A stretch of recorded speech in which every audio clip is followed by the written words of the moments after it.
Welcome to The Right Focus, a podcast for writers, newbies, and veterans, and everyone in between. We're hosted by M.A. Lee with the assistance of Remy Black and Edie Rooms, all from Writers Inc. Books. Our focus is productivity, process, craft, and tools. Each episode lasts as long as it takes to fix a quick dinner, drive a short commute, or take a brisk walk. Resources and links are in the show notes. Visit us at therightfocus.blogspot.com. Now, on to this week's episode.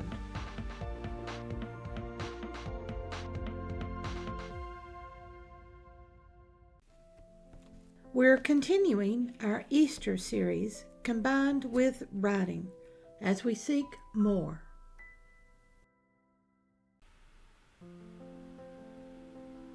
Holy Wednesday is often called Spy Wednesday. Spy Wednesday sounds like a cool name with more going on than simply Holy Wednesday. Holy Wednesday is given the name Spy to remind us of the horrible conspiracy that began on this day. Judas Iscariot and the high priest negotiated a deal in which Judas would betray Jesus Christ, who would then be brought before the Sanhedrin Court, an assembly of rabbis. That means Spy Wednesday is not cool. Here's a bit more on rabbis who make up the Sanhedrin Court. The following comes from Rabbi Gil Student, the founder, publisher, editor-in-chief of the website Torah Musings. Here he presents the accepted use of the word rabbi. Quote, "The biblical source for the obligation to respect Torah scholars is in last week's Leviticus. Rise before the aged and honor an elder. Leviticus 19:32. The Talmud, Kedushin 32b, understands elder in this verse to refer to a Torah scholar. There are 4 types of Torah scholars for whom you must show respect. Your mentors, I will not attempt the Hebrew, world-class Torah scholars, someone who taught you a little Torah, and regular Torah scholars who have not taught you anything." The show notes have the link to read more from the Rabbi on Torah scholars. This was originally posted May 8, 2012. First, the Torah is composed of the 5 books of Moses: Genesis, Exodus, Leviticus, Numbers, and Deuteronomy, the Pentateuch. Second, in following this rabbi's definition, a rabbi is a Torah scholar who serves as a mentor. Mentors advise and counsel and train through building trust and modeling positive behaviors. Someone who knows only a little of the Torah and someone who only knows as much as you do would not be considered a mentor. Third, the assembly of rabbis who make up the Sanhedrin Court would have been community mentors who understood the Torah. This is the court that wanted to try Jesus for blasphemy. Community mentors who should have had discernment, but were blinded by their own earthly interest. Under Roman authority, any Jewish court could not execute a person.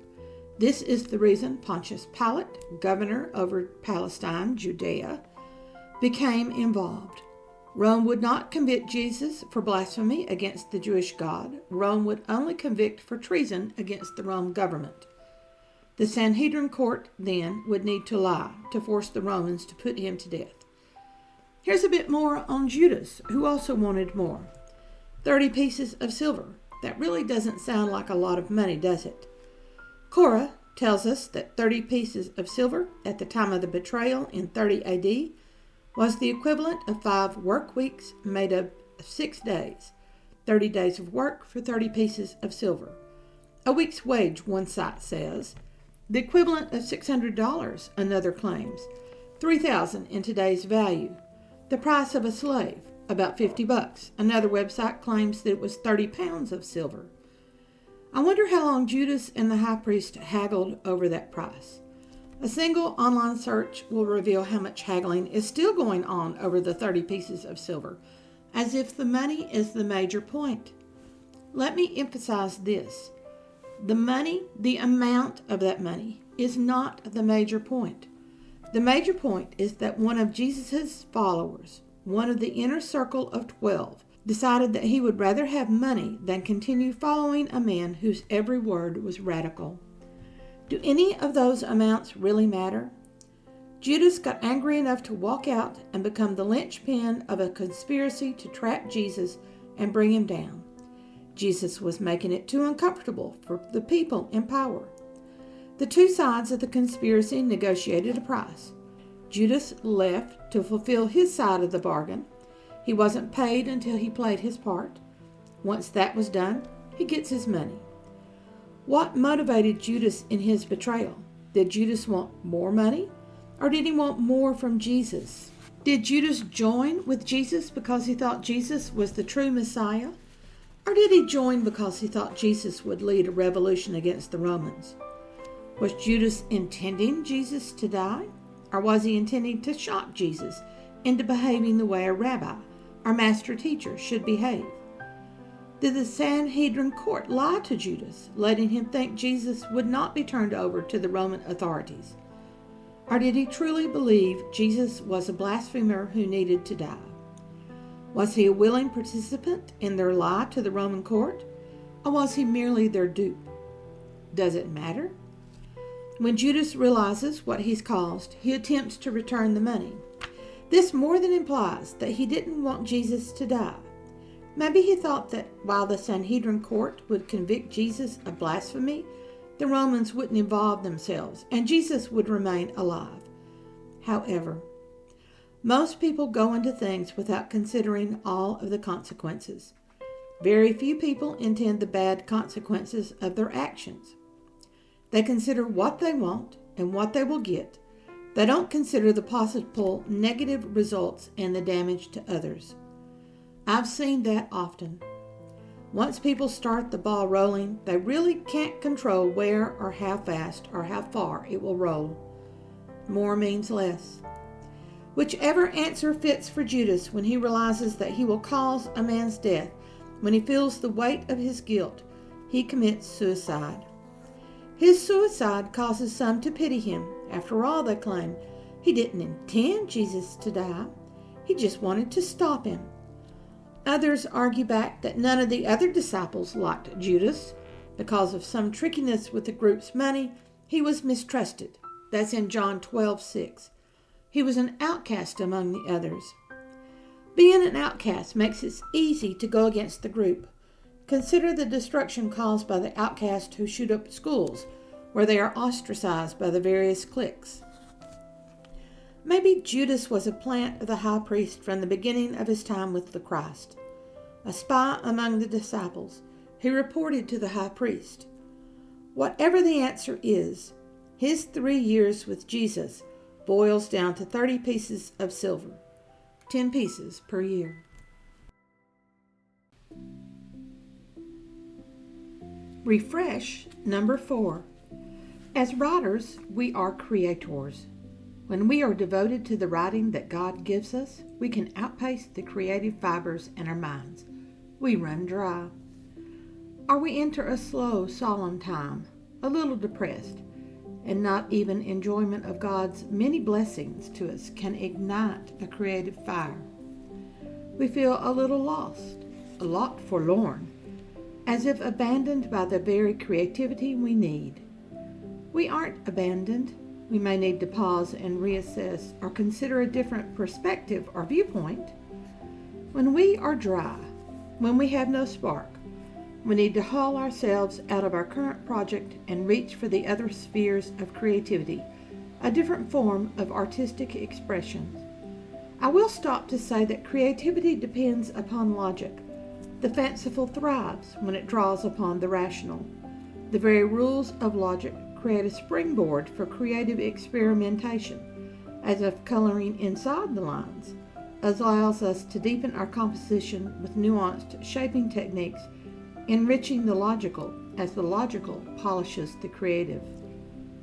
Music, whether we play an instrument or sing or even dance, is closely aligned to writing. Both music and writing engage both sides of the brain, the logical and the analytical side, and the artistic and expressive side. The best creators use art and logic in their developing process. By turning to music, we are certainly drawing upon both the logical and the creative. Freeform dances give only the blood-surging benefit of movement discussed earlier. The pattern dance forms, choreographed dances like ballet or line dancing, are the exercise classes that follow specific moves at specific times. Those engage the logical with the expressive, just as playing a piano or guitar or trumpet does. In the same way, drawing or painting a realistic scene engages both logical and artistic, as music uses the realm of sound. Hearing, drawing, and painting use the realm of sight. Writing, word-based, uses sight and sound. Delving into music and art gives the writing brain a vacation for a breathing space, while still using the rational and the expressive. Artists who need a recharge often turn to music while musicians turn to art. Many have dual abilities but focus on one to pursue, and writers can focus on music, then turn to art. Please note that I am not referring to disharmonic music and abstract art. While these do engage the logical and the expressive, the creator's purpose is more as a gimmick, and I know it just offended many people. The challenge in disharmony and the abstract is how can I alter this from reality, rather than how can I develop a harmony with creation. The kinetic arts of knitting and crochet and needlework like cross-stitch and tapestry are a different kind of creative expression. The logical brain remains dominant in following a pattern, using a colorway for that pattern, and counting stitches to achieve the design.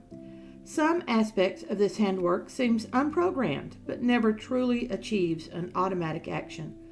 We always have to stop and count to see where we are in the pattern. Yet even as the logical remains dominant, our subconscious can take flight and explore. I've worked out many a tricky plot problem while crocheting an infinity scarf. Cooking is the final logical and expressive creative sphere. We follow a recipe, often altering on the fly with spices and sauces. We create designs in the bread loaf or on the pastry top. We plan entire menus and table arrangements. While kneading bread or stirring a ganache or sauce, we consider our writing and sometimes spot a logical hole or missed step. And the best part of cooking as a creative break is that we can savor our efforts. Masonry, carpentry, and other woodworking, all of those, metalworking, those also have the creative combined with the logical. When next you run dry, engage in the other arts as the breathing space you may need.